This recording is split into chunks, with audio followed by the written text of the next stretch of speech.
In these readings towards the beginning of the ordinary Sundays of the year, we have a series of portraits of the Christian, essentially, what is expected of us after initiation in baptism.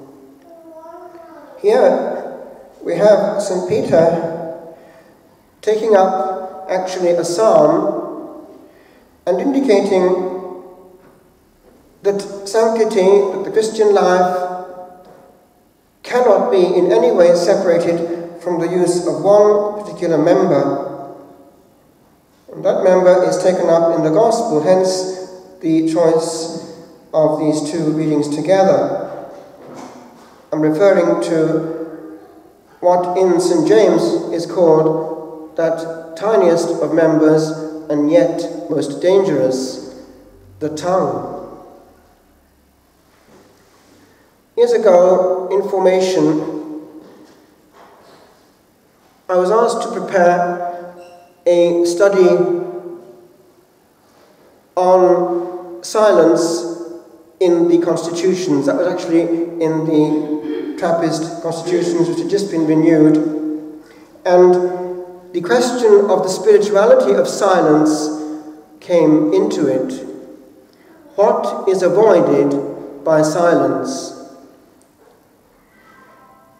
However, when preparing this study, it did also occur to me that while that was true and profoundly true, the other side also ought really to be looked into. One can opt to make sacrifice of the faculty of speech.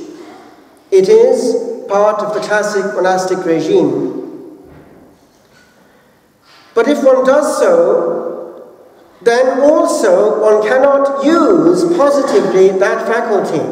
It's a big choice, actually, over our lifetime. It means that one will, yes, come close to the Lord, and there will be no leakage of energy. It will all go towards intimacy, encountering the Lord in the soul, which will be hugely protected.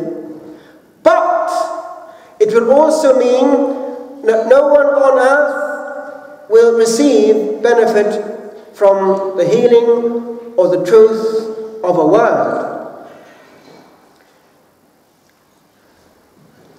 Today I picked up again something which I may have given you before, but I want to give it to you again at the end of the homily because it talks about the two.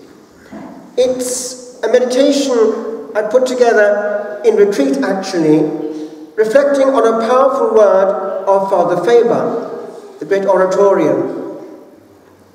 There are two things in the universe. One is silence, and the other is sound. It has been said that one has power over one's silence, but one has not power over one's emitted word. That is to say, as long as the word is yet in us, we are over it. We have power over it. Once out, it goes on its journey through time and eternity, for better or for worse. A word can hit, a word can heal, a word can destroy, a word can upbuild. A word can cause pain, and huge pain. A word can cause huge consolation, massive healing. The word.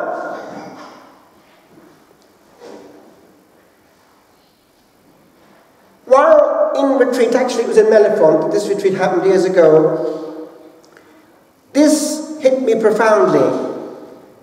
Before going back to the use of words, it's worth looking at them. For retreat is a time to organize the rest of time. And this part matters a lot.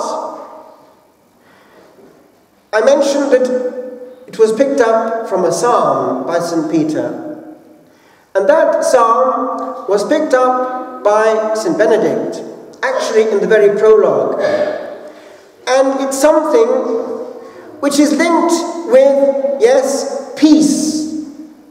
He who would see good days, he must pursue peace. Now, peace has to be the bottom line of all our human interchange, and that's where it matters a lot, which way we wag our tongue. Is this word coming out of me going to bring peace or not? Now, do I foresee the consequences of this oncoming onslaught? Am I going to let this word come out? Am I responsible for this word about to be spoken? The mature person is in control.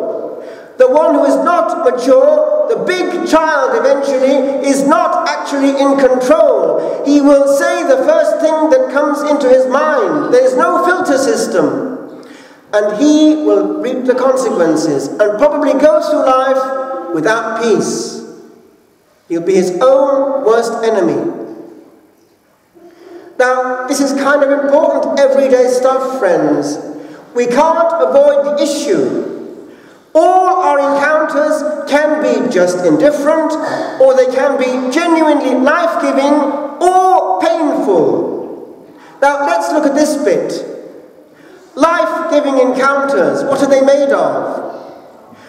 A person who comes into our presence and goes away refreshed and willingly comes back for more.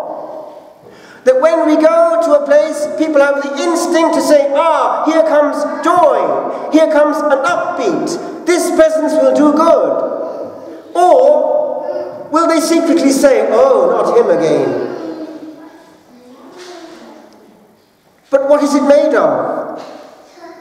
One very important ingredient is knowing how to precisely find peace where perhaps there is not peace.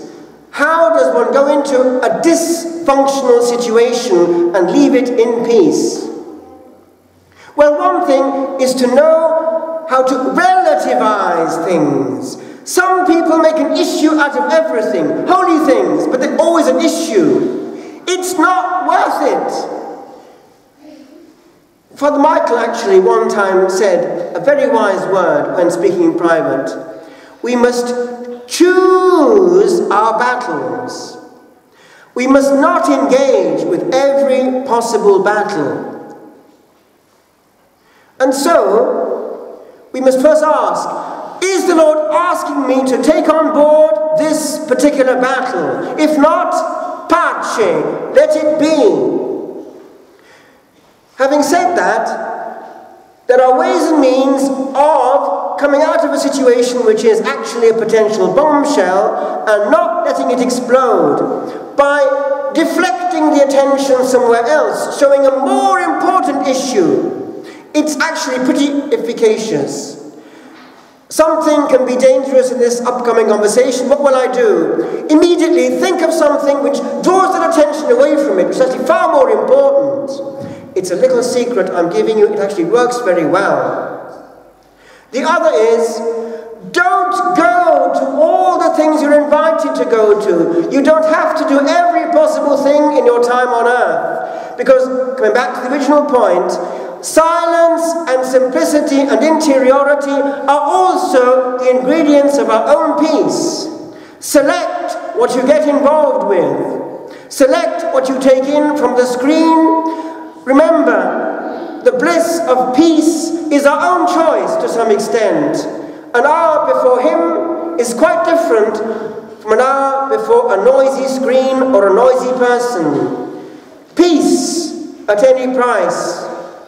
The rest will follow if we go through life knowing what's important and what can wait.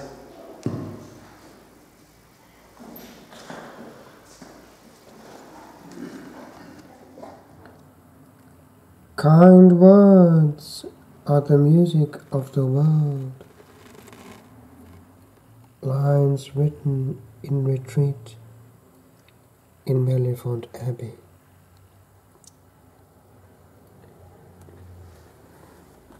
The quotation is from the great Oratorian, Father William Faber.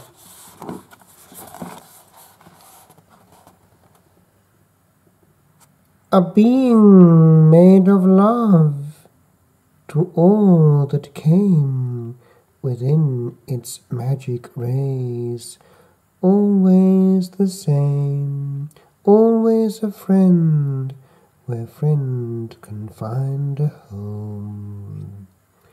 An overtone, born by a little name. This is to be alive, and to be there in that small corner of the universe where we were set a while, await to share with one or two who wanted to converse. For there are two great forces in the earth that can both heal and harm, that can do all that need be done to make one life of worth. The one is silence, the other sound withal, and there can be a presence in a soul that in soft glowing made some being whole.